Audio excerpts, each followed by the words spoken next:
तो hello guys, welcome to our YouTube channel books से पढ़ाई। तो आज हम लोग वर्कशीट यानी कार्यपत्रक नंबर 16 डेट 11 अगस्त 2021 विषय हिंदी और कक्षा 9वीं की वर्कशीट करने जा रहे हैं। यहाँ पर आप अपना नाम भरेंगे और अपने कक्षा अध्यापक का नाम। तो आज की जो हमारी वर्कशीट है, ये हमारी किताब क्षितिज का पहला चैप्टर है, दो बैलों की कथा। इसका हम लोग पहला अंश पढ़ेंगे।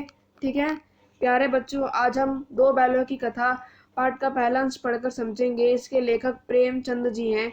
गद्यांश को पढ़कर प्रश्नों के उत्तर दीजिए। ठीक है, तो हम प्रश्नों के उत्तर देंगे, हमें गद्यांश को पढ़कर। गद्यांश हमारा बहुत छोटा सा है। तो अगर आप हमारे चैनल पर नए आए हैं तो आप हमारे चैनल को प्लीज़ प्लीज़ प्लीज़ सब्सक्राइब कर दीजिएगा और बेल आइकन को दबाना ना भूलिएगा। ऐसी वीडियो के लेटेस्ट अपडेट आपको सबसे पहले मिलते रहेंगे। तो चलिए पढ़ते हैं।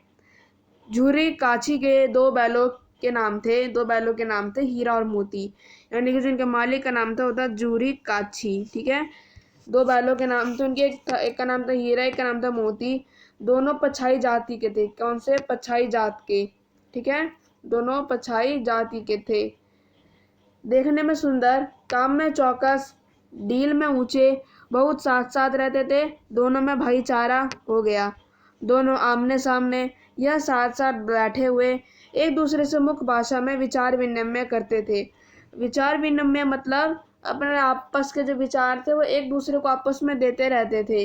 अपने विचार एक दूसरे में प्रकट करवाया करते थे, साथ में रहा करते थे। तो विचार विनिमय, जैसे कि वस्तु विनिमय जैसे होता है कि आपने इसको बदले गेहूं दिया तो इससे बदले कुछ सिक्के लिए, तो ये वस्तु विनिमय हो गया। यहाँ पे जो धन प्रणाली का यूज नहीं होता, आप किसी से सामान ले सकते हैं सिक्के की जगह, कोई सामान ले सकते हैं, कोई बर्तन ले लिया आपने, तो ये वस्तु विनिमय हो गया। अब हम विचार विनिमय की बात कर रहे हैं। एक दूसरे के मन की बात कैसे समझ जाता था हम नहीं कह सकते थे, यानी कि वो एक दूसरे की बात समझ लेते थे। मान लो हीरा ये मोती है, तो एक दूसरे की बात वो समझ लेते थे। ठीक है, अवश्य इनमें कोई ऐसी शक्ति थी जिसमें जीवों में श्रेष्ठता दावा करने वाला मनुष्य वंचित है, यानी कि इन दोनों के अंदर कोई ऐसी शक्ति थी जो कि हमारे अंदर नहीं है, और हम मनुष्य, जो मनुष्य हैं उससे वंचित हैं। हम उसका लाभ नहीं ले पा रहे, हम उससे घाटे में हैं, तो हम मनुष्य उनसे वंचित है। दोनों एक दूसरे को चाट कर सूंघकर अपना प्रेम प्रकट करते थे। कभी कभी दोनों सींग भी मिला लिया करते थे। ठीक है, तो उन दोनों में ऐसी श्रेष्ठता थी जो मनुष्य देखकर हम लोग वंचित रहते थे। वह एक दूसरे को चाट कर और सूंघकर अपने प्रेम प्रकट करते थे। जैसे कि आपने देखा हो, जो गाय होती है अपने बछड़े को चाट कर सूंघकर प्यार दिया करती है, उसे ऐसी नहलाती भी है जिससे शरीर का मैल साफ हो जाता है। वो लोग नहीं देखते कि मैं ऐसा कर रही हूँ ऐसा कर रही हूँ, अपना प्रेम प्रकट करते हैं। कभी कभी दोनों बैल सींग भी मिला कर लिया करते थे। वह विग्रह के नाते से नहीं किया करते थे, केवल विनोद के भाव से किया करते थे। यहाँ पे शब्दों का मतलब कुछ अलग शब्दों का मतलब है जिससे हमें समझने के लिए जरूरी है। आत्मीयता के भाव से, जैसे दोस्तों में घनिष्ठता होते ही धौल धप्पा होने लगता है। अब जैसे कि हम दो दोस्त हो गए, तो हम जब दोनों में घनिष्ठ होते हैं, जब एक दूसरे में गहरे जाते हैं, तो हम दोनों में एक दूसरे में धौल धप्पा मतलब कि एक दूसरे से गप्पे मारते हैं, एक दूसरे से प्यार वार बात करते हैं, हम दोनों में दोस्ती हो जाती है। तो ऐसे ऐसे हम इन बातों को हम लोग धौल धप्पे कहते हैं। तो ये छोटा सा गद्यांश था, हमारा पहला अंश था दो बैलों की कथा का। तो अब इसके कई सारे अंश आए हो सके आगे, तो हम इसका पहला प्रश्न करते हैं। और पहला प्रश्न हमें दिया गया है, प्रस्तुत गद्यांश के लेखक का नाम लिखिए। तो ऊपर लिखा हुआ था प्रेमचंद जी, तो हमारा आंसर होगा प्रेमचंद। और दूसरा, दोनों बैल किस जाति से संबंधित थे? तो दोनों बैल कौन सी जाति से संबंधित? दोनों बैल पछाई जात। ठीक है, पछाई, मैं लिख दूं यहाँ पे, पछाई जाति से संबंधित थे। दोनों बैल अपने प्रेम को कैसे जताते थे? चाटकर और सूंघकर।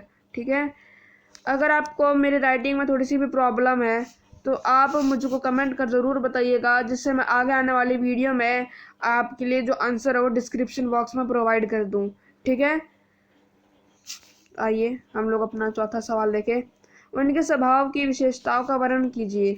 तो आइए उनके स्वभाव की विशेषताओं का हम लोग वर्णन करें। तो उनकी स्वभाव की ये विशेषताएं थी कि वो दोनों बैल एक दूसरे से प्रेम करते थे, एक दूसरे को चाट कर एवं सूंघकर अपने प्रेम को प्रकट करते थे। ठीक है, एक दूसरे को चाट कर एवं सूंघ कर अपने प्रेम को प्रकट करते थे। हीरा और मोती को जो स्वभाव था काफी शांत, जो हीरा था वो काफी शांत स्वभाव का था। ठीक है, हीरा जो था काफी शांत स्वभाव का था और जो मोती था वो थोड़ा चंचलता था। ठीक है, हीरा में बुद्धि और मोती में बल हुआ करता था। ठीक है, आते हैं हम लोग प्रश्न नंबर चौथा। अवश्य ही उनमें, तो आज मैं आपको यहाँ पर दिखा दूं, अवश्य ही उनमें कोई ऐसी शक्ति थी जिसमें जीवों में श्रेष्ठता का दावा करने वाले मनुष्य वंचित थे। यानी कि अंदर कोई ऐसा ऐसा चीज था जिससे हम मनुष्य वंचित थे। तो इस पंक्ति का हमें आशय स्पष्ट करना है। आप तो आशय समझ गए होंगे, इसका जो भाव है, इसका जो अर्थ है वो समझ गए होंगे, लेकिन इसको लिखे कैसे आपको उसमें दिक्कत हो रही होगी। तो आइए, डरिए मत, मैं आपको दिखाता हूँ। तो ये रहा आपका जवाब।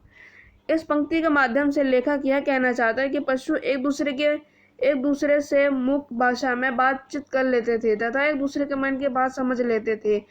यानी कि जो दोनों बैल थे वो एक दूसरे के मुख की भाषा समझ लेते थे, एक दूसरे से मन की बात समझ लेते थे। और हम लोग मनुष्य, हम कितना भी कह लेते हैं लेकिन हम दूसरे के मन की बात नहीं समझ पाते, हमारे अंदर उतना भाव नहीं रह पाता है, इसलिए हम उस चीज से वंचित हैं। ठीक है, तो आप ऐसे लिख लीजिएगा। उनकी इस प्रकार से एक दूसरे की मन की बात को जानने की जो शक्ति है वह केवल उन्हीं में है। मनुष्य जो कि स्वयं को समस्त प्राणियों में उच्च समझता है, उसमें भी ऐसी शक्ति नहीं है। यह विशेषता केवल पशुओं में ही होती है। आई होप आपको सब समझ में आ गया, आपको सभी के उत्तर सभी स्पष्ट लगे होंगे, सबको अच्छे लगे होंगे।